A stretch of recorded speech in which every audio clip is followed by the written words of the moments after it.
Hey, welcome back. It's Seth with Music Teachers Muse.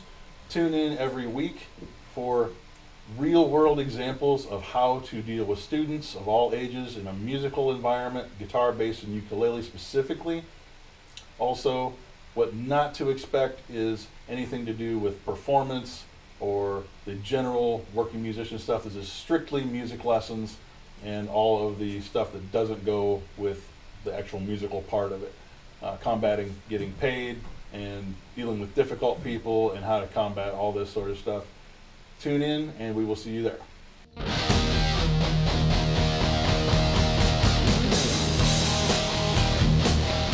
Hey, welcome back to the channel. So today's topic is, should you bring your high-end instruments to lessons with students? Tell me what you think. The general answer is a resoundingly loud, thunderous hell fucking no. Now, let me give you a real world example of why this particular guitar is a good example of that.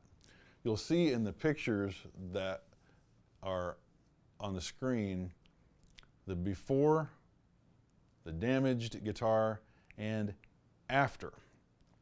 This is after. The guitar got damaged 6 days after I bought it. What happened was I had it on a stand like this one, and a student was leaving the room and he hit the metal music stand with his foot and it careened into the guitar and dug into the finish. As you can see how deep that was. There was shattered paint underneath the clear coat. And of course I was horrified, and I marched the guitar into the office and said, what's going to happen? Because it happened at work. And it was actually the first time it's ever happened and the only time it's ever happened. And I bring, I like to play my guitars, and so I do bring my high-end instruments into the store, but it's the only time it's ever happened. In that case, just to finish the guitar, to refinish the guitar, cost $400. This is between a $600 and $1,000 instrument. This is an Ibanez S540 Customs in 1995.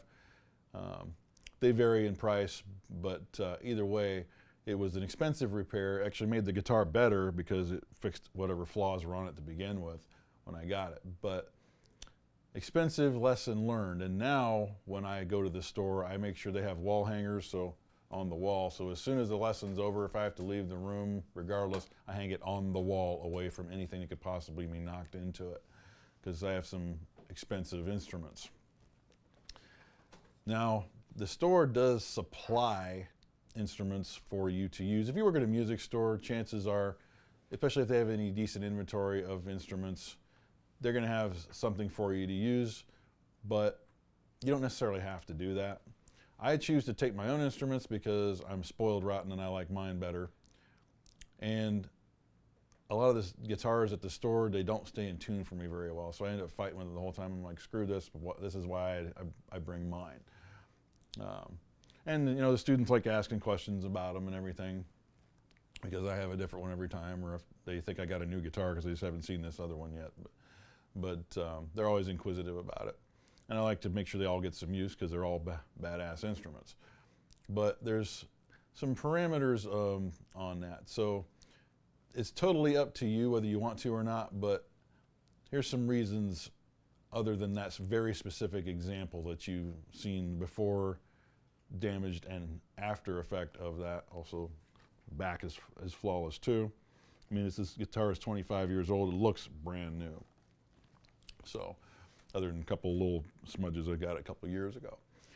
But number one, most of your students are children. So, kids are careless, very careless. And it's not because they don't care, it's because they just don't understand the value of people's personal property at a young age. It's something they have to be taught. So I've seen people, even adults or teenagers, I've seen come in with the guitar literally with no strap locks, with the guitar slung over their back, and they act like it's no big deal. Of course, they don't have an expensive instrument or anything, but they're not even carrying it in a gig bag or a case. I told one guy, that falls off the strap box, says buy a guitar. He's like, yeah, I've had it happen several times. I'm like, okay, in that case, it's just okay for you not to give a shit, because if they don't, why should you? It's their expense. If they mess up their instrument, it's no skin off your ass. You've warned them. But younger kids, they just, you know, they'll get their guitar out, or you'll go to lean forward. I've come close to having my face torn off by the ends of strings on headstocks. One time I had literally the guitar fell flat down in my crotch, and fortunately was able to be lifted off there pretty quick. You can imagine what that could have done, you know. So there's some more hazards to this job than you would think sometimes. One time I had a student bounce his headstock off of mine, just fortunately didn't damage anything, didn't screw anything up. So it was total accident, but it's never meant to happen, but it can. And so those are all reasons why, if you choose to bring your own instruments in, then you just have to know that that is a possibility. Now, in my case, the store wanted to make it right with me, and so they paid for this to be done. I didn't pay for this out of pocket for the repair, which was awesome of them. And I was really felt appreciated for that. But they didn't have to, because they could have said, you know, we have guitars here for you to use. You didn't have to bring your own. So they could have been assholes about it. They weren't. So thank you, Jared, for that.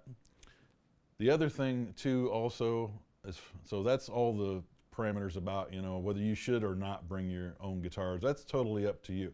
The other thing is, should you let your students touch or play your guitars or your instruments, whether it's a bass or a uke or whatever? Generally, also no, because, like, for instance, Floyd Rose guitar, kids are obsessed with the whammy bar. They think this is the coolest thing in the world. What does that do?